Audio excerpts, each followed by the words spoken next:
राधे राधे भक्तों, जय श्री कृष्णा, जय श्री बांके बिहारी लाल की जय। भक्तों, आपका मेरे YouTube चैनल कृष्ण भक्त की दुनिया में बहुत बहुत स्वागत है। भक्तों, आज के वीडियो में हम श्रवण करेंगे कार्तिक मास की नियम एवं विधि। भक्तों, अभी कार्तिक मास चल रहा है और ये मास भगवान श्री कृष्ण का अत्यंत प्रिय मास है। तो भक्तों, कार्तिक मास सब मासों में पवित्र एवं भगवान का अति प्रिय मास है। भगवान ने स्वयं सत्यभामा को इसका महत्व बताया है। आज के वीडियो में भक्तों, हम कार्तिक मास के नियम विधि को हम जानेंगे। इस नियम में लेने वाले व्रती अश्विन सुदी एकादशी से कार्तिक सुदी देवउठनी एकादशी तक नियम पालन करते। पश्चात द्वादशी से लेकर पूर्णमासी तक शेष जो दिन रहते हैं उनमें पंचमी कम की तीनों कहानी तथा जिस दिन जो वार हो, जैसे मंगलवार, बुधवार आदि, उसकी कहानी कही जाती है। भजन, कीर्तन, तुलसी विवाह, यज्ञ, भंडारे आदि किया जाता है। भक्तों, जो भी दिन चलते हैं, जैसे सोमवार है तो आप सोमवार की कहानी श्रवण करें, मंगलवार है तो मंगलवार की, बुध तो बुध की कहानी। तो ये सभी कहानी आपको मेरे YouTube चैनल पे मिल जाएंगी, तो आप वहां से इन कहानियों को भी श्रवण कर लीजिए। भक्तों, कार्तिक महात्म के अनुसार कार्तिक व्रत के 5 अंग हैं। प्रातः स्नान करना, तुलसी पूजन, हरि जागरण, दीपदान और उद्यापन। इन 5 अंगों का अक्षरशः पालन करने पर कार्तिक मास के व्रत का महाफल प्राप्त होता है, जिससे भगवान विष्णु अवश्य प्रसन्न होते हैं। प्रातः स्नान, सूर्योदय से पूर्व ही शैया का त्याग करके शौच आदि से कर्मों से निवृत्त होकर यदि संभव हो तो तीर्थ अथवा पुण्य नदी, संगम, तालाब, बावड़ी, कुआं आदि में स्नान करें, अन्यथा घर पर ही स्नान कर लें। कार्तिक स्नान में व्रती को साबुन आदि का प्रयोग वर्जित है। तुलसी पूजन, प्रातः स्नान के पश्चात नियम पूर्वक तुलसी जी का यथाविधि पूजन करें, धूप दीप आदि को जलाकर प्रार्थना करें तथा आरती करें।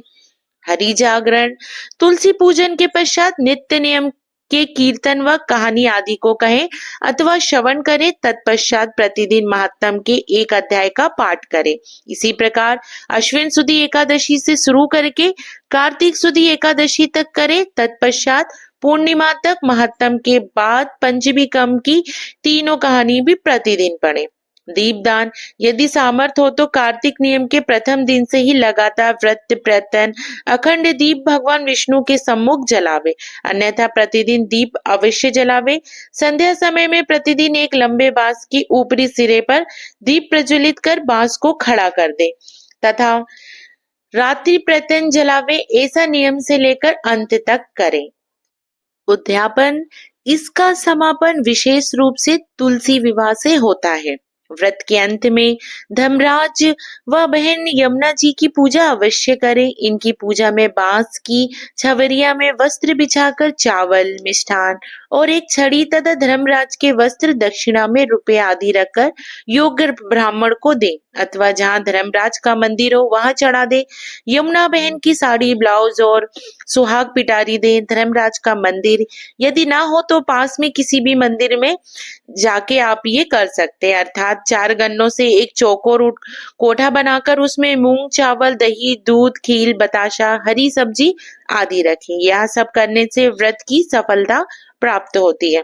व्रत के अंत में राधा दामोदर का स्वरूप मानकर सामर्थ्य अनुसार 30 ब्राह्मण ब्राह्मणी अथवा एक ब्राह्मण ब्राह्मणी को श्रेष्ठ भोजन कराकर दक्षिणा तथा वस्त्र आदि देकर संतुष्ट करें।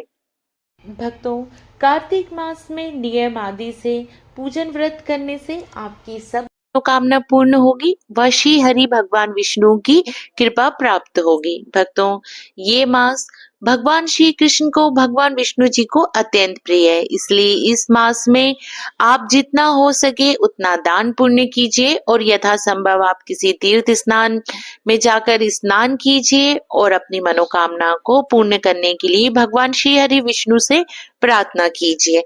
भक्तों, कार्तिक मास महात्म के कुल 29 अध्याय हैं जो पद्म पुराण में भी है।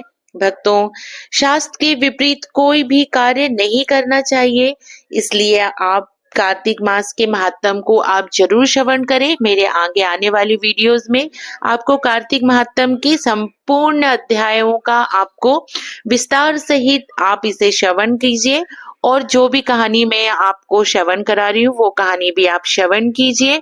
तो आपको हर वार जैसे सोमवार, मंगल, बुध हर वारों की कहानी आपको मिल जाएगी।